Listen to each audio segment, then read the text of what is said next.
ఒకసారి రామాంజుల వారు తమ శిష్యులను తీసుకొని దివ్యదేశ యాత్ర చేయడం మొదలుపెట్టిందనమాట. అలా చేస్తూ చేస్తూ ఆళ్వార్ తిరునగరి అనే దివ్యదేశానికి చేరుకున్నారు. అక్కడ ఎవరు అంటే పెరుమాళ్ళు తిరుక్కురుగూల్ నంబి అనే పెరుమాళ్ళ పేరు అనమాట. అది పెరుమాళ్ళు అంటే దేవుడి ఆలయం. అదేవిధంగా అక్కడ నమ్మాళ్ళ వాళ్ళను కూడా అక్కడే ఉండేవారనమాట. అయితే ఆ నమ్మాళ్ళ వాళ్ళను కూడా సేవించుకున్నప్పుడు నమ్మాళ్ళ వాళ్ళ యొక్క శిష్యుడైన మధుర కవులు రచించిన కన్నినున్ శిరుత్తాంబు అనే దివ్య ప్రబంధాన్ని చాలా మధురంగా అనుసంధానం చేసుకున్నారట అక్కడ. అప్పుడు నమ్మాళ్ళ వాళ్ళకి చాలా ఇష్టమైంది అది.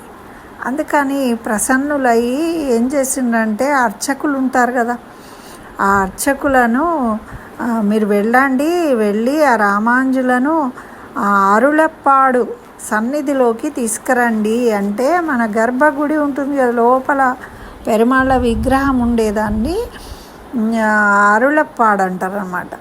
అక్కడికి గౌరవంగా ఆహ్వానించి తీసుకురండి అని చెప్పారట.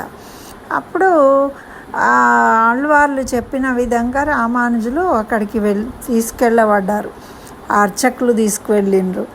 అప్పుడు వీరు ఏం చేసిండ్రు, అది నమ్మాళ్ళ వాళ్ళ శ్రీచరణాల వద్ద శిరస్సు ఉంచి నమస్కరించిండ్రు. అప్పుడు నమ్మాళ్ళ వారు ఏం చెప్పిండ్రు అంటే, సకల శ్రీ వైష్ణవులను ఆ సన్నిధి పరిచారక గణాన్ని అందరినీ పిలిచి మాయందు ప్రేమతో భక్తితో మెలిగి మాతో సంబంధం ఆశించు వాళ్ళందరూ కూడా మాకు పాదుకల వంటి వారైన ఈ రామానుజులు అంటే నమ్మాళ్ళ వాళ్ళు కలియుగ ప్రారంభంలో అవతరించిన నమ్మాళ్ళ వాళ్ళు రామానుజుల గురించి చెప్తున్నారన్నమాట. వీరు మా యొక్క పాదుకల వంటి వారు కాబట్టి మీరు అందరూ కూడా రామానుజులను ఆశ్రయించండి. రామానుజులను ఆశ్రయిస్తే మమ్ములను ఆశ్రయించినట్టు అవుతుంది. కాబట్టి ఈ రామానుజుల చేత మీరందరూ ఉద్ధరించబడతారు అని వాళ్ళకి మంగళాశాసనం చేసిండ్రట.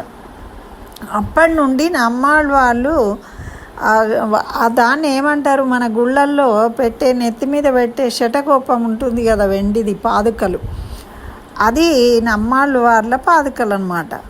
దానికి శటకోపానికే ఇరామానుషన్ అనే పేరు వచ్చింది. మరి ఇరామానుషన్ అంటే ఈ శటకోపద్వయము దానికి మధుర కవులు అని కూడా, ఎందుకంటే వీరికి ప్రియమైన శిష్యులు అని. మరి ఇక్కడ మారన్న అంటే నమ్మాళ్ళ వాళ్ళు వీరు వారి యొక్క పాదాలను సేవించిండ్రు కాబట్టి మీరు వారి పాదాలను సేవించి ఉజ్జీవింపబడండి అని చెప్పిండ్రనమాట. ఇరామానుష నూతందాది అని ఒక దివ్య ప్రబంధాన్ని రచించిండ్రు మారన్ అనే రామానుజుల యొక్క శిష్యులు. ఇది అంటే మనకు సాక్షాత్తు నమ్మాళ్ళ వాళ్ళు రామానుజుల గురించి తెలియజేసిన గొప్ప విషయం అన్నమాట. అది మన రామానుజుల యొక్క వైభవం.